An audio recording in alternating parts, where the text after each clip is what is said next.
Welcome to The Cap, where we are here to speak with college reps and other professionals in the field of college admissions to help answer all your questions and guide you through every step of the process. So if you're serious about college admissions, you've come to the right place. Are you ready? Let's talk about it. And now, here's your host, Dr. John Durante. Welcome to The Cap, the College Admissions Process Podcast. I am your host, John Durante, and I am here to introduce you to college admissions representatives and other professionals in the field of college admissions. Our purpose is to serve you, the students and parents, so that you may gain insight straight from the people who ultimately make the decisions. Regardless of whether you will apply to a particular school being highlighted, you should listen to all of the episodes, as each guest will give you tremendous insight and advice on every aspect of the college admissions process, prompting you to come up with your own follow-up questions for when you visit campus or meet with a college admissions representative yourself. Lastly, if you have any questions you'd like me to cover on future episodes or any comments you'd like to share, please email me at collegeadmissionstalk@gmail.com.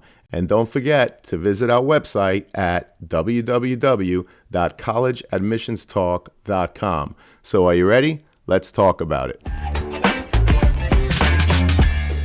Welcome to The Cap, the College Admissions Process Podcast. I am your host, John Durante, and it gives me great pleasure to introduce to you today Morgan Wehrkamp, who is the Assistant Dean of Undergraduate Admissions at Wake Forest University in Winston-Salem, North Carolina. Morgan, thank you so much for being here today. How are you? I'm so great. It is a beautiful 70-degree day here. It is warm. It is Friday. I mean, where else would I want to be? That's fantastic. And we can't wait to hear about all the wonderful information you have to share about Wake Forest University. So let's get right to it, Morgan. Tell us about yourself and how did you end up as an admissions representative? Great question, John. Well, first, I was born. Just joking. We'll jump a little bit ahead. I won't start that early. The short answer is I ended up attending Wake for graduate school. So I attended a small liberal arts private college undergrad in my hometown of South Dakota. So I'm a first generation student. So that was just what you did. I just applied to one college and I went there and was a biology and religion major. And then I had a mentor who had gone to Wake for grad school and they had a great divinity program and it was terrifying. I had never left home. I'm a twin. Family is huge to me. But, I applied, I got in, I got to visit the campus and I realized I was moving across the country. And so natural follow-up is how do you do divinity school, then go into admissions. And I'm just going to keep that brief and say, I realized the importance of story and helping people find a way to tell their story. And that's what college admissions is. It's finding a way to see a student through the story that they're telling and advocate for that. And so it was just a really natural segue for me after I graduated grad school. Well, that's a great introduction. Thank you so much. And we are so excited to hear about Wake Forest University. So Morgan, tell us, what does Wake Forest University offer both inside and outside of the classroom that makes it so appealing for so many students to want to apply and ultimately attend? Yeah, absolutely. So I guess starting first on the inside, what are those things that you really get at Wake? I think we in our office like to call it the Goldilocks phenomenon of being, not too big, not too small, just right. And it really does feel that way. Wake Forest is a majority undergrad institution. And, when you're in high school, it's kind of like, why is that important? And the importance is that when you come here as an undergrad, you're not competing with time, with your professors, with opportunities to get involved in research, internships, because the school is majority undergrad. I mean, the resources are for you. What that means is on the student and the social side is that you and your peers end up being so much more collaborative and not competitive because the pie isn't cut so many ways.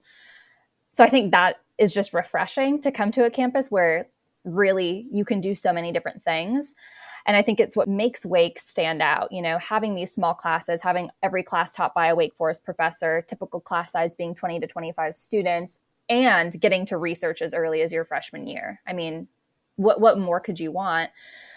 But then on the outside of the campus aspect, I'm constantly surprised when families come and visit and they say, oh, we just walked around campus and 3 students stopped to help us. Oh, and a professor stopped to help us. And they actually took us to where we needed to go. And wow, students just look so happy on campus. And I think that's this weird and lovely paradox, is that we are a competitive college academically, and yet students put just as much attention into their social lives and that social well-being. They are students, but they're also young adults who are growing and trying to understand, themselves. And so the typical Wake Forest student, on top of a typical class load, is involved in anywhere from 3 to 4 clubs and activities. It's usually intramurals. It's potentially Greek life, which is popular on our campus, getting involved in service. It's just, our students are already advocating for that personal time, and it's really built in to kind of what we encourage students to do. Students aren't in the library 24/7. Our library closes on Friday at 5 p.m. That's our way of saying, get out of here, go enjoy your Friday night. And I kind of love that. So that's a little bit of the best of both worlds, academically, but also socially. Well, that's a terrific introduction. And I love that you mentioned that students are happy on campus. And that is true. And it's a testament to the great work that you do in admissions, but also as the overall university does in terms of keeping them happy. And I mention this because I read a statistic recently that 94% of the freshman class returned this year, which is an Mm-hmm. astonishing statistic. And again, it's a testament to the great work you do in admissions to get the right students on your campus, but then Mm-hmm. the atmosphere, the family feeling that you create and foster to keep students happy, as you mentioned, and ultimately keep them on campus. So thank you so much for that Mm-hmm. introduction. Yeah, And of course. speaking of the freshman class, Mm-hmm. Morgan, what is the average profile of the current freshman class, again, in terms of their GPA, SAT, ACT scores, and anything else that you collect? Yeah, absolutely. So I can say I have actually numbers for, if this is okay, John, for what this current cycle was. So it's not even Sure, freshmen yet. It's hopefully, the incoming freshmen of sure. who we've admitted. So this year, what we saw, typical profile was that 96% of our admitted students were in the top 20% of their Wow. class. 86% of them were in the top 10%. And that was across regular decision and early decision. So Great. kind of straight across the board. That's the typical GPA. And then I'm not sure if you had asked about ACT, SAT average, but I'll share that as well, Sure. just for, again, this current cycle. That average was 33 ACT and then a 1470 Hmm. SAT. Yep, so that's the average that we saw this year. So incredible students. They sure are. Thank you so much for sharing. What advice would you give a student if they fall lower than the current freshman class average? Should they apply, and how can they enhance their overall application? This is a great question. I get this so often because sometimes students think if they fall outside of the average, they fall outside of the middle 50, that the college isn't an option for them. And I think what I always love to say is that's just not true, because it would be true if we were only looking at your GPA and your test scores. But gosh, that would be a very boring process, and it wouldn't really give us a good sense of who students are. I mean, you said this before, thinking about retention of our first year class. Um, a lot of that is because we think so thoughtfully about who these students are, what they're bringing to campus, how they can change our campus, but also how they can learn from our campus. And so it's this mutual exchange. And so if Wake ends up on a student's top 5 list, I would say definitely apply and know that there are other ways that you can advocate for yourself. Wake is a college that has a holistic review process. I used air quotes there for you all who are listening, because I know that feels like a buzzword. What does that mean? What is holistic? Is that just a nice way of trying to make it sound better than what you're actually doing?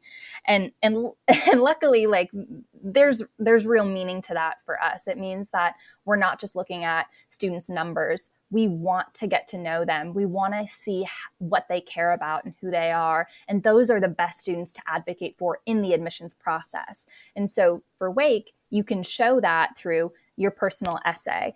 We also, unlike a lot of other colleges, we have optional supplemental questions. We have 4 short answer and or fill in the blank questions that you can choose to do. You can do one of them, you can do 2 of them, but that's a great way to tell us something different that we might not see in your application. We also have an optional interview. We'll be getting to this a little bit later, and I can break down a little bit more about that. But again, think about your application process as a way to really kind of combine all of these pieces, the story you want to tell about yourself, and tell the things that you really love about yourself that you feel like we should know. And so I would say those students definitely should apply and know that there are other ways to make them strong candidates in our process. Well, I think it's a great answer, and it answers the question, if in fact you fall short, what can you do to enhance your application? One of the things you mentioned, Morgan, are the optional supplemental questions. We've talked about the fact that sometimes optional does not mean optional, because students, it's an opportunity for you to really talk again about your character, your Mm-hmm. personality. Why did you get a low grade perhaps in a course? Was there something going on in your life that prevented you from really putting your best foot forward at that point? Mm-hmm. So you ended up with a C plus or what have you. So that's great advice. And I hope that everyone understands that when a college or a university says that it's an optional essay, you really should take advantage and answer it just like you did your regular college essay. Don't take that supplemental as a, okay, I'll just put 10% of my effort into this compared to what I Mm-hmm. did for the essay. No, students, they read everything. So put your best foot forward with all of the essays, supplemental, even if they say optional and what have you. Mm-hmm. So thank you for that, Morgan. I really appreciate it. Yeah, of course. John, can I just quick add this to it? Because I Yeah, sure. because I agree with what you're saying, with the sense of you see optional and you think, is it really optional? The one actual thing, though, I want to say is the big reason these supplements used to be required for us. And what we realized is that they were a huge deterrent from certain students doing our application, students we wanted on our campus. Maybe they didn't have someone to help them like read over their supplements. Maybe they weren't getting that preparation. And so knowing that the supplements, of course, if Wake is like on your top 5 list, you should probably at least do 1 or 2 of them. But I also want to be clear here that if you're not a strong writer, there's other ways that you can show us who you are. Think about the interview. Think about, this past year we had an optional video response as well. I don't know if we'll have it next year. So, just follow along with that. But that's to say, these optional pieces are for you to self-advocate. But if there's a reason why you're not doing them, think about how you can kind of fulfill that spot or that lack in another area. So think about it like that way. It's more of a puzzle. We don't judge what isn't there. We judge what you show us. So show us something that really tells us who you are.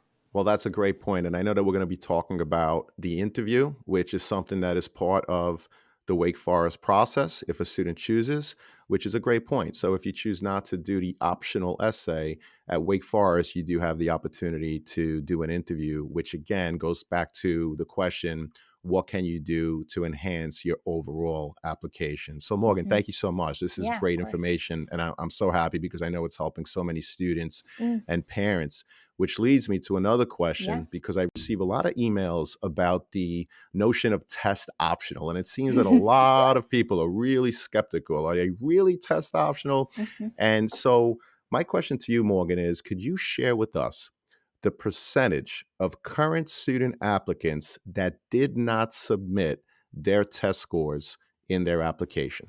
Yeah, absolutely. And so, what I'll say is for this current cycle, 65% of our students were non-test submitters, Wow. and I mean that's huge.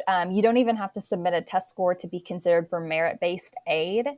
And what I want to say to students and families is, one, it is understandable and it is fair to be doubtful about the test optional process. And I think it's it's important to be maybe skeptical, but also to ask those questions of colleges who more recently went test optional, only because it takes a while for a college to understand for itself, okay, if these are really optional, how are we evaluating students, especially if it's a college that's getting a lot of applications. Luckily for us at Wake, we've been test optional since 2008.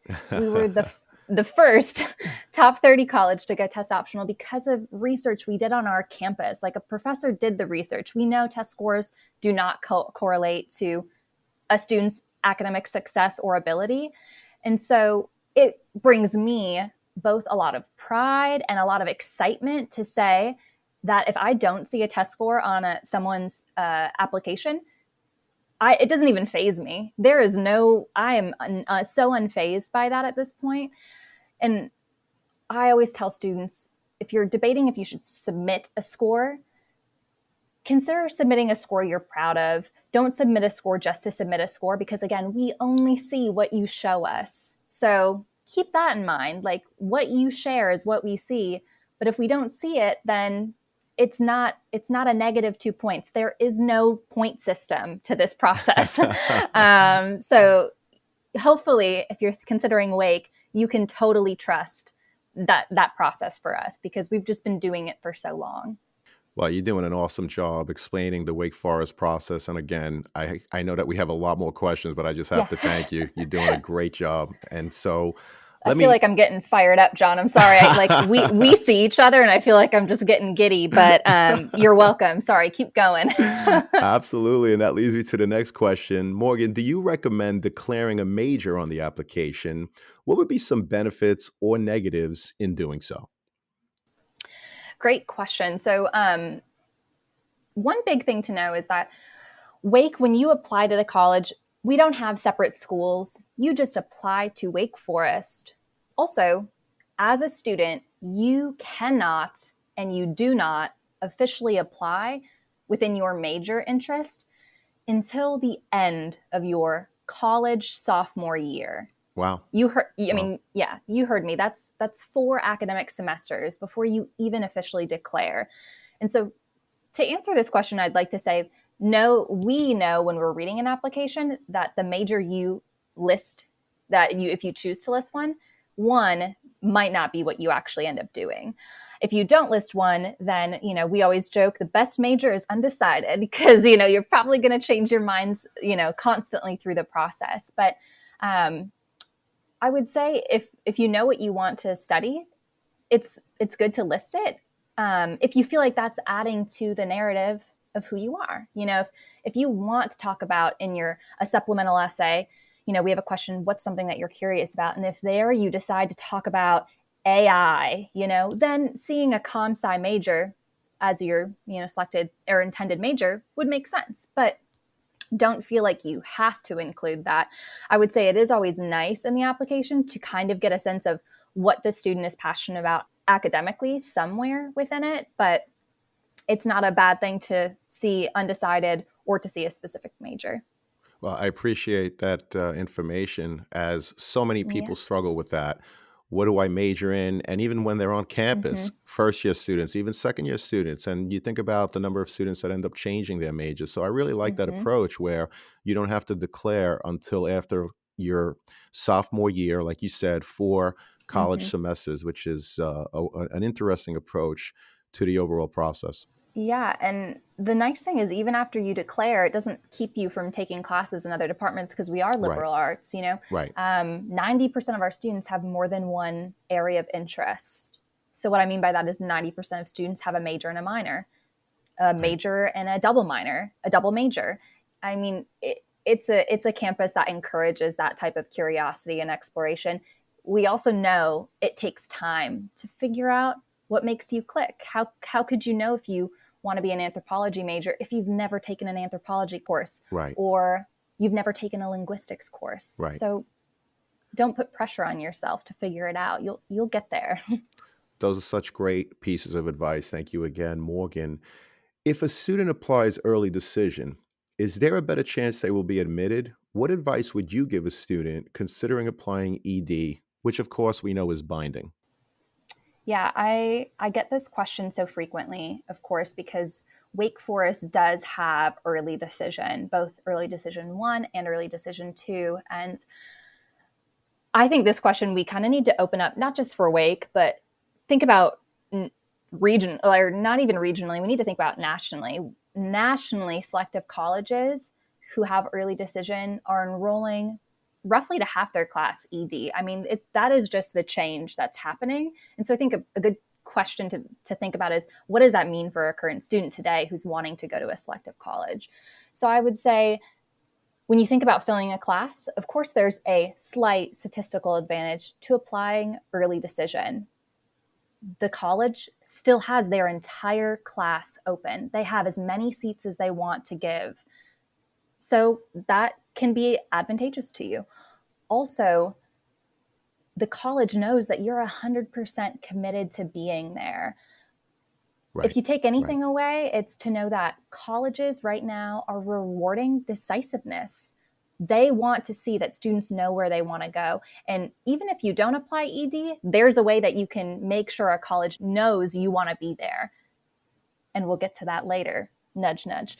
But in the ED process, it can be scary because it is binding. And so I think when you're evaluating if that's something you want to do, ask yourself what piece of that binding process makes you nervous. One, are you unsure if it's your top choice? If that's it, then yeah, don't apply ED. Strong students are strong students. So don't feel like you have to apply ED somewhere if you don't really know where you want to be.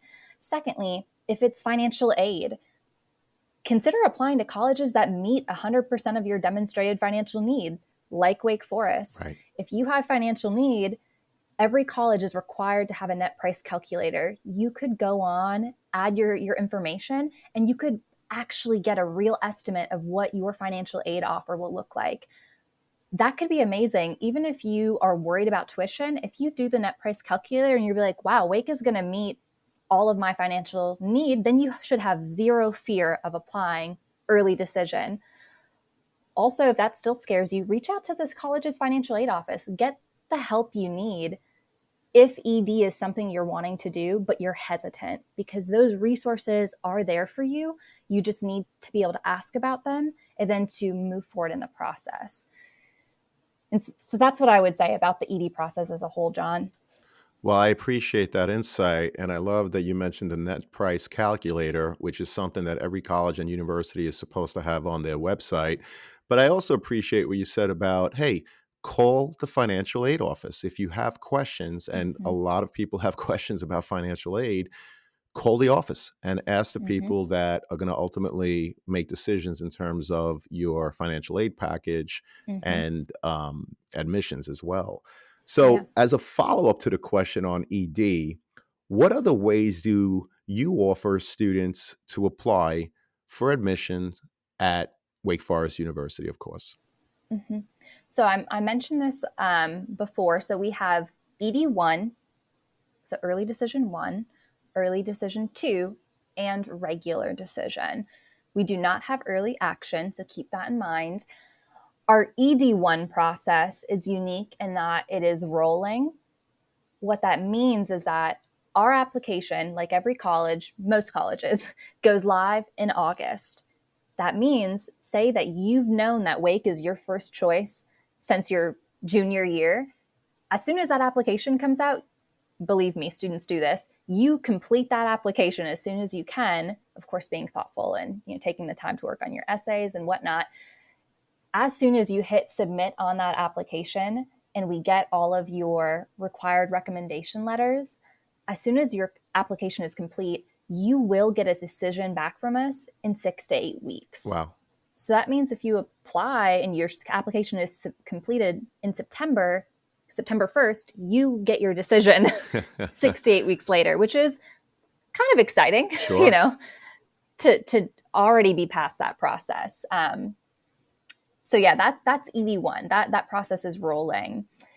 ED2 is not rolling, but you find out mid-February. So ED2, early decision 2, and regular decision have the same deadline of January 1st, but early decision 2 students find out around February 15th. So not rolling, but you still find out before the regular decision students. Regular decision is the normal way that you would apply to a college, not committing, just kind of seeing how many options you have. You might want to apply regular decision to multiple colleges and kind of compare your offers when you get them. Fantastic. Thank you for that explanation. I really appreciate Mm-hmm. it. How often should a student visit campus, and do you keep track of such things, whether in person or virtual? I Mm-hmm. guess this, of course, falls under demonstrated interest. Mm-hmm. Yeah. And I always laugh because I love to kind of turn this on its head and say demonstrated interest, but also genuine interest. That's really what we want to get to know. How truly interested are you in the college? And Wake Forest is a school that tracks demonstrated interest. And of course, I'm biased, but I think that's amazing because it means that we want to allow you opportunities to self advocate outside of more than just your application. And with the pandemic, it's been, that's changed a lot of the ways we think about demonstrated interest to where now demonstrated interest can be attending in a virtual event. Wake Forest offers throughout the summer and the fall weekly distinctively Wake events. These are events where you get to hear from admissions, current student. You can also do, any other virtual opportunity we have. And those things are a way that we can see that you're interested. We do track it. We also go further than that in saying that if you email your regional dean, like the reason I'm here today is because I am the regional dean for everybody, in the upstate Long Island area.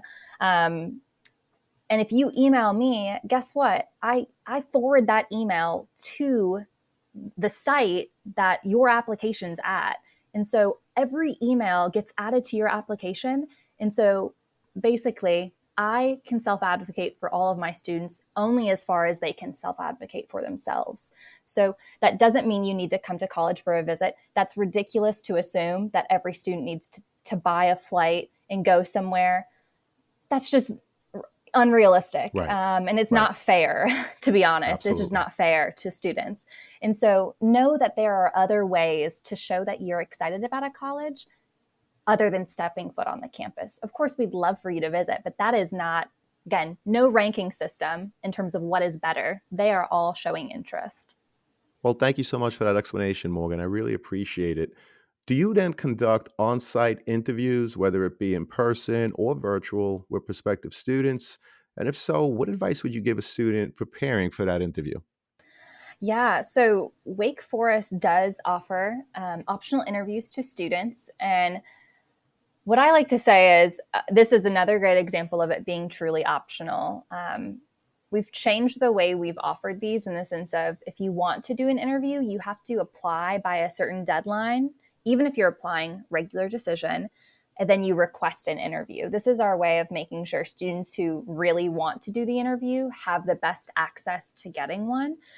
And honestly, again, my advice is if you feel like you really can talk about yourself in an interview and you shine in an interview, then consider doing the interview. But if you're like, that makes me uncomfortable and terrified, then don't do it. Like, just don't even put yourself through that. Why would you do that? So we offer both in-person and virtual interviews, and we ask you questions that only you can know about yourself. What are classes you're interested in? Tell us about a book you've read. We might like add different nuances to that, but it's really just trying to get a sense of who are you? What do you like about school? What are things you've worked on? What are things you're involved in? So again, it's just a way to get to know you better. And so if you're debating and doing the interview, think about how can you be sharing something in the interview that might not come up in your application. So that would be my advice. Well, that is great advice. And another part of the application is, in fact, the college essay. So, Morgan, what are some examples of college essays that really stuck with you? And when you read them, you thought, this student really needs to come to school at Wake Forest University? So firstly, I'll say those are, of course, some of my favorite essays to read when I think to myself, wow, I want to be friends with this person. This year it's been great. I've had some students who I just had lunch with a student 2 days ago who I'd interviewed. It was my first year in this position, and I had interviewed, and he's going to be a senior next year. And Oh, it's that's just, awesome. it's amazing because I remember that interview and I remember his essay. But Full circle. so yeah, this is always a tricky question though to talk about. What makes a good essay? Because I'm hesitant to give exact examples because I don't want people to think, oh, that's the answer. Now, how can I just replay certain things to basically be the same thing, but my own?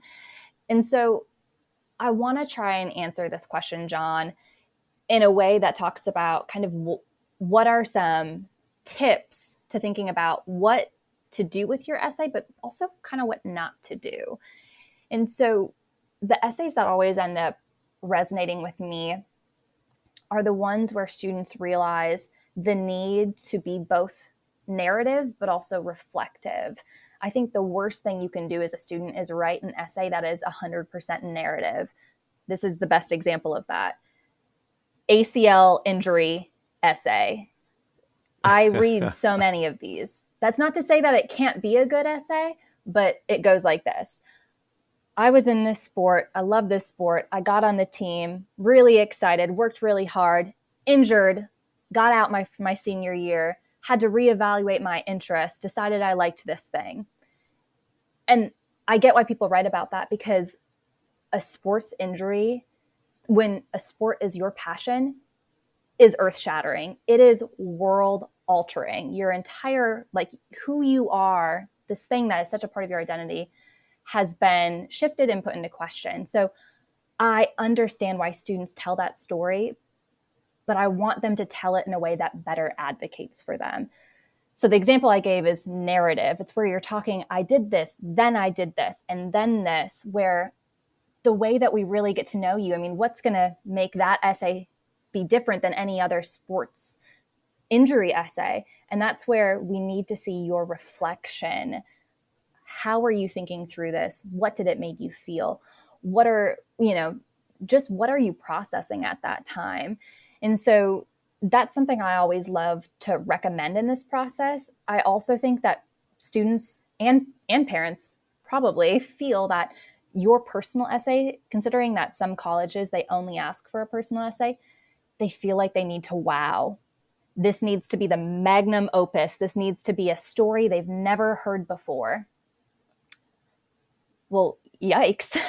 That is a terrible amount of pressure. I don't even know what I would write about. And so I was talking to a colleague about this question this morning, and we kept circling around was this idea of standing out by not standing out. That seems counterintuitive, but what I mean by that is don't feel like your college essay needs to be about something deeply traumatic, something painful about a family member, something that, you're putting so much pressure to come off a certain way that it's inauthentic to you. The best essays, whether it is kind of, you're telling about one moment, or maybe you're telling an essay that's multiple, each paragraph is kind of a different moment. I feel like the best essays are the ones where I can actually almost hear the voice of the student. If you're naturally funny or humorous, let that come through. If you're someone who's poetic and reflective, let that shine through. It doesn't even matter what you're talking about, but it needs to be something that only you could share, where if your name got erased from that essay, someone in your high school would pick it up and know that it was you. And so that can be anything. And so how do you show us something we don't see in your application? Right. If you Right. please, I guess this is the only other thing. Please don't write an essay that's, if you love service, I love that too, but don't write an essay where it's paragraph by paragraph of the different service things you're involved in, because that's your resume. That's your activity sheet. Do something that really advocates for you. This is your moment to show you. And that doesn't have to be something spectacular. It just needs to be you. Well, that's great advice. And I love the way you describe the ACL essay, but also the service essay. Don't just list what happened. In terms of service, that's something, as you said, it's on your activity sheet, which of course is another part of the application. With the ACL example, a lot of students, to your point, describe what happened, but you want to hear what was their thought process. Hmm. How did they reflect on that? So that you get more insight in terms of who they are as a person, perhaps their character, perhaps more about their personality, which is something that is not so easily found in other parts of the application. Hmm. So, Morgan, again, I really appreciate that insight, and I know it's very helpful to students and their parents. Hmm. Another piece of the application, of course, are the teacher letters of recommendation. So, in terms of teacher letters of recommendation, what are you looking for to help get a better picture of the candidate? And again, are there any examples of letters that really stuck out and made an impression on you? Hmm. Absolutely. So I think the one thing, and when I read this question, this is the first thing that came to my mind, was when teachers write recommendations and they write praise for things that should just be the bare minimum. They complete their assignments on time. They're always present in class. They're always speaking up in class. That's great, but like that is what I would hope, for any student. And Right. I'm not digging on teachers there. Like I get it. They work so hard. They write so many recs. So that's Of like, course. I'm not trying to slam anybody there, but I'm saying, Of course. um, for me, those teacher recs that stand out are the ones that give specific examples, even if it's just one specific interaction or moment that can speak to something, again, that we didn't see in the application, whether it's the student's, passion or interest or their character.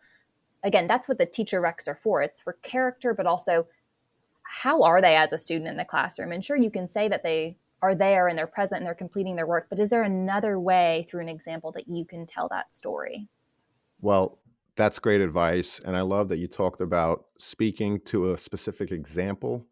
So, students, when you ask your teachers to write the letter of recommendation, and if there was Mm-hmm. a specific that occurred, don't be bashful to ask the teacher to write about that specific example. The worst thing that Mm-hmm. could happen is that they say no, which is fine. But if there is something that happened, perhaps you took an initiative in a club, perhaps you took some type of lead in your class, ask the teacher if they would be willing to write about that. Because again, that's not something that is necessarily present in other parts of your application. So you have to think in terms of whatever you can do Mm-hmm. to enhance that overall application.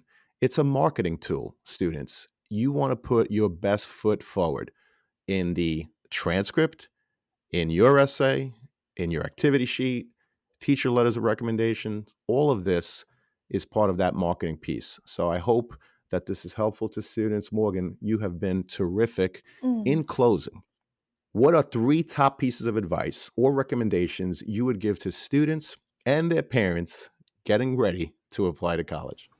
Oh, this is such a fun one, and also kind of like a wow. What are those three things that, if I could go back in a time machine, or if I could continue to tell students consistently? And I think the first one is going to be that that college that you have pictured in your mind as the only place that you will be successful and the only place that you will be happy. Please throw that away, draw it on a piece of paper and burn it. I mean, like, and what I mean by that is, I'm not saying don't follow your dreams. I'm not saying reach for whatever college you want to be at, but I want to say that the college isn't going to determine your future. You are. You you're the piece that makes a college what it is. Like, give That's yourself right. recognition. Like, I just think students give colleges all the power when, like, you can determine so much of your happiness by looking into colleges that you might have not been considering. There are colleges who want you on their campus. So just don't question your worth in this process and how essential you are to the college. Like, you're the reason we have this process. So that's my first piece of advice, to any student, and to parents. If your student knows where they want to be, how can you be not the quarterback, but the coach and helping them get there? How can you take a back seat to where they want to be? This process is hard enough for them. So just let them steer for a change. it's scary. I can't imagine, but they're going to be fine. They're going to be fine. So that would be my first piece of advice. And my second one, and this is my personal buzzword, and I've said it so many times, but I just believe in it so much. Self-advocate. Self-advocate. Those top 5 colleges that are on your list, reach out to them. Students, you be the one to reach out to them. You be the one to ask questions. You be the one to find out if you have a regional dean. You can email me.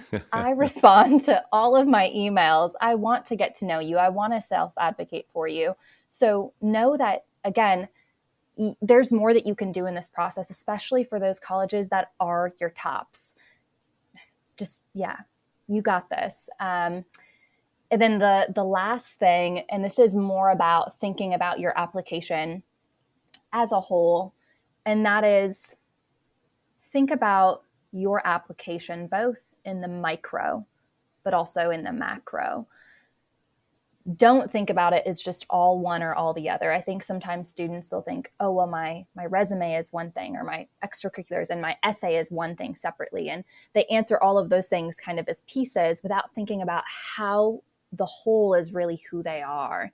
And so, take notes. What are the things about your college application that you want to reveal about yourself? And how can these different pieces all kind of come together as a puzzle to reveal that?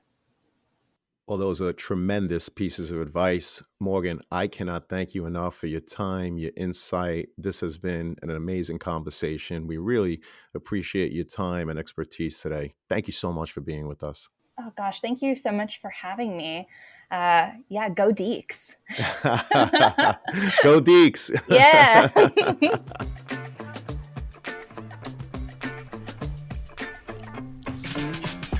Thank you for joining us on this episode of The CAP, the College Admissions Process Podcast. We hope you enjoyed the show. If you did, please don't forget to tell a friend and follow us on Facebook, Instagram, Twitter, and wherever you listen to your podcasts. I am your host, John Durante, and I look forward to seeing you on the next episode of The CAP.